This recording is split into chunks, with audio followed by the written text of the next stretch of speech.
કિન્નરબેન મહેતા, બોમ્બેથી. તમે લખો છો કે મારી બુક પ્રશ્નોત્તર રત્નમાલા ભાગ 2માં સવાલ નંબર 214માં શ્રીપાળ રાજાના રાસની ખંડ 4 ઢાળ 13ની એક કડી આપી છે. પછી લખ્યું છે, જેની પાસે શાસ્ત્ર જ્ઞાન છે પણ સ્વ અનુભવ જ્ઞાન નથી, તે ગમે તેટલા શિષ્યોનો ગુરુ હોય પણ તેને જીન શાસનનો વેરી કીધો છે, તે સમજાવો. મિનલબેન, હમણાં ઓળી ચાલી રહી છે, શ્રીપાલ રાજાનો રાજ સાંભળતા જ હશો. એમાં ખંડ 4 અને 13મી ઢાળ ફરીથી વાંચી લેજો. એમાં ચોખ્ખું લખ્યું છે કે જીમ જીમ બહુશ્રુત બહુજન સંમત બહુલ શિષ્યોનો શેઠો રે, ટીમ ટીમ જીન શાસનનો વૈરી, જો નવી અનુભવ પેઠો રે.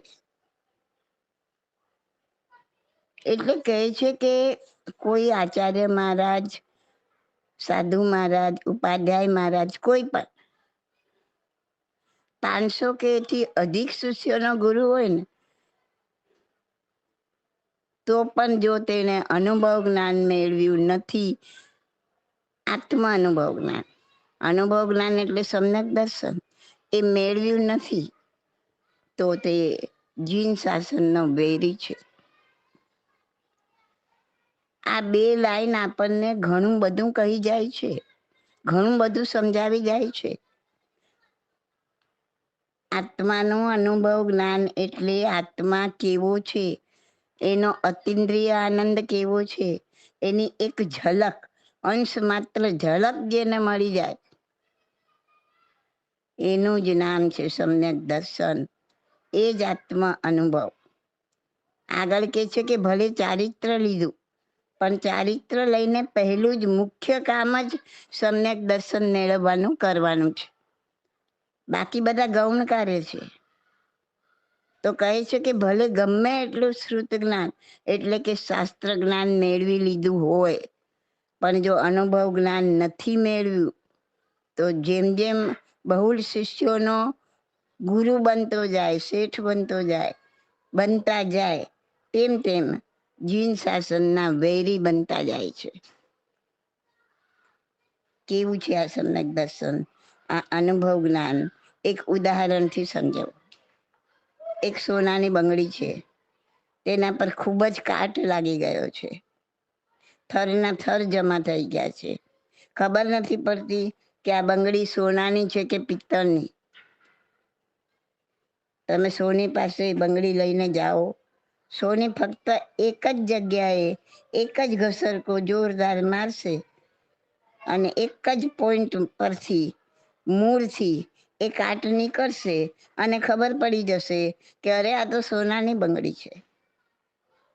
હવે તમે મને કહો કે આજ સુધી ભલે આ બંગડી આડી અવળી ગમે ત્યાં પડી રહેતી હોય, પણ હવે ખબર પડી ગઈ કે આ તો સોનાની બંગડી છે, પછી તેને રખડતી મૂકશો? હવે તો સંપૂર્ણ કાટ કાઢી નાખીને સંપૂર્ણ સોના જેવી ચમકતી બંગડી બનાવવાની જ તાલાવેલી લાગી જશે, બરાબર ને? આ એક જગ્યાએથી ઘસરકો પડવો, એનું જ નામ છે સમ્યક દર્શન. જેમ કે આત્મા પર કર્મોની જોરદાર કાળાશ લાગેલી છે, એમાંથી કર્મોને નિર્જરા કરતા કરતા ઉત્કૃષ્ટ તપ, સ્વાધ્યાય, ધ્યાન, કાયોત્સર્ગ દ્વારા અથવા તો 12 તપના સમન્વય દ્વારા કર્મની નિર્જરા કરતા કરતા ક્યાંથી એક અંશ જેટલી કર્મોની કાળાશ હટી ગઈ, તો આત્માની એક ઝલકના દર્શન થઈ ગયા, સમકિત પ્રાપ્ત થઈ ગયું, સમ્યક દર્શન થઈ ગયું. આત્મા કેવો છે, એનો જ્ઞાન પ્રકાશ કેવો છે, એનો અતિન્દ્રિય આનંદ કેવો છે, એ જાણી લીધું. અને જેને આ જાણ્યું, સ્વ આત્મ દર્શન થઈ ગયું, બસ તમારું કામ થઈ ગયું. તમે સમજી લો કે આ એક વાટકામાં રસ ભરેલો છે, એમાંથી એક ટીપું રસ ચાખી લીધો અને એનો અમૃત જેવો એટલો મધુર સ્વાદ છે કે હવે તમે આખો રસનો વાટકો પૂરો પીધા વગર છોડશો નહીં. તો ચારિત્ર લીધા પછી જે સાધુ સાધ્વીજી આ કર્મને નિર્જરા કરી સ્વ આત્માનો અનુભવ મેળવવાનું કાર્ય નથી કરતા, તે ભલે અનેક શિષ્યોના ગુરુ હોય છતાં પણ એને જીન શાસનના વૈરી કીધા છે. ભલે એની પાસે શાસ્ત્ર જ્ઞાન ગમે તેટલું હોય, પણ સ્વ આત્મા અનુભવ ન થયો હોય તો શાસ્ત્ર જ્ઞાનની બહુ કઈ કિંમત રહેતી નથી.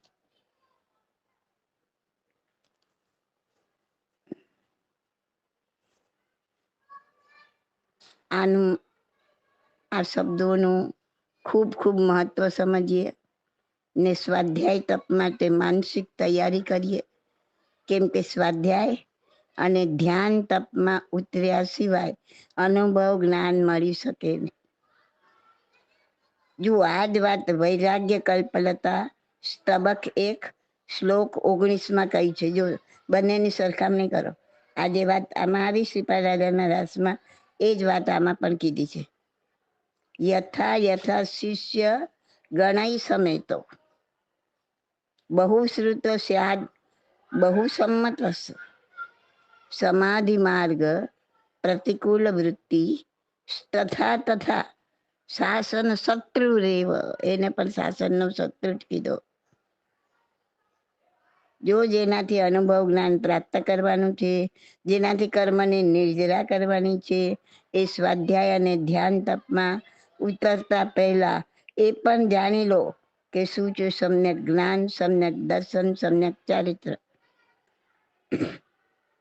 સમ્યક દર્શન એટલે અનુભવ દ્વારા આત્માની અનુભૂતિ કરવી, એટલે કે અનુભવ દ્વારા આત્માના દર્શન કરવા. સમ્યક જ્ઞાન એટલે આત્માનો જે અનુભવ થયો તેમાંથી જે જ્ઞાન પેદા થયું, પ્રગટ થયું, તે સમ્યક જ્ઞાન. આત્મા વિશે જાણકારી મેળવવી તે શાસ્ત્ર જ્ઞાન. અને આપણી અંદર ઉઠી આત્માનો જે અનુભવ થાય તે સમ્યક જ્ઞાન. શાસ્ત્ર જ્ઞાન ગમે તેટલું હશે તો પણ અહીં મૂકીને જવાનું છે. જ્યારે સમ્યક જ્ઞાન આપણી સાથે આવશે અને સમ્યક ચારિત્ર એ આત્માની સ્થિરતા છે, જે ખૂબ ખૂબ ખૂબ મુશ્કેલ છે, જે ચારિત્ર લઈને સાધી શકાય છે. તો આ સવાલ એની સાથે સંકળાયેલો છે કે વિકારોને જળમૂળથી કાઢવા કઈ રીતે. ભય છે, ઈર્ષ્યા છે, વાસના છે, ક્રોધ, દ્વેષ, અહંકાર, જે પણ વિકાર ચિત્ત પર આવ્યો તો આપણા ચિત્તની શાંતિ નાશ પામી જાય. વિકાર જાગશે તો વ્યાકુળ કરશે જ, આ કુદરતનો નિયમ છે. વિકાર આપણી અંદર જાગે છે, બહાર નહીં. માટે હર વ્યક્તિએ વિકારથી છુટકારો મેળવવા અંતર્મુખી બનવું પડશે. અંતર્મનની પેટર્નને બદલવાનું કામ આસાન નથી. પોતાની મહેનતથી અંદરની વિકારોની જડોને કાઢવી પડે છે. અંદરની સચ્ચાઈ શું છે તે જાણવાનું છે. માનીએ છીએ જરૂર, અમારા મહાવીરે આમ કીધું એટલે શ્રદ્ધાથી માની લઈએ છીએ, પણ જાણતા નથી. જાણવામાં એટલે કે અનુભવવામાં અને માનવામાં આસમાન જમીનનો અંતર છે. અનુભવ થાય તો જ જડમાંથી વિકારો નીકળે. ફક્ત માની લેવાથી કામ થતું નથી. દાખલા તરીકે શાસ્ત્ર જ્ઞાન દ્વારા જાણી લીધું કે આત્મા અવિનાશી છે, જ્યારે શરીર તો વિનાશી છે. પરંતુ જ્યારે સ્વ અધ્યાય દ્વારા એ અનુભવ્યું કે હો આંખના એક પલકારામાં કેટલા પરમાણુ ઉત્પન્ન થાય છે ને નાશ પામે છે.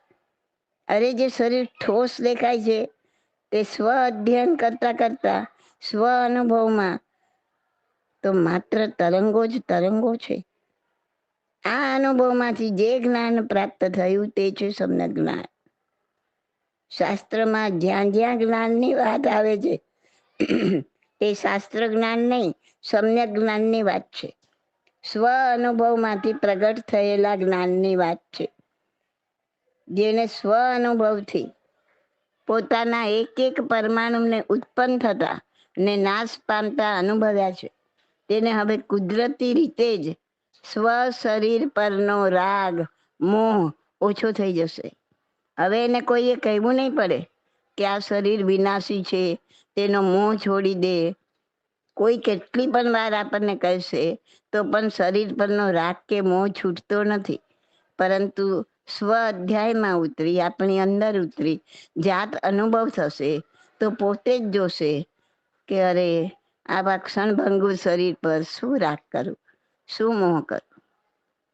તો જેની પાસે ફક્ત શાસ્ત્ર જ્ઞાન છે પણ સ્વ અનુભવ જ્ઞાન નથી, એના માટે આ આ રાસની જે કડી મૂકી છે એના માટે કીધી છે કે કાર્ય પહેલું જ આપણે સમ્યક દર્શન મેળવવાનું કરવાનું છે.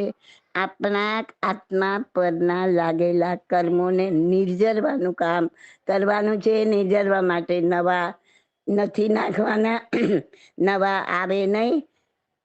અને એને એ સંવર થાય તો જૂના ઉદીરણામાં આવે અને એક એક નિર્જરતા જાય. Okay. This audio is by Subodhi Masalia. My contact number is 88500 88567.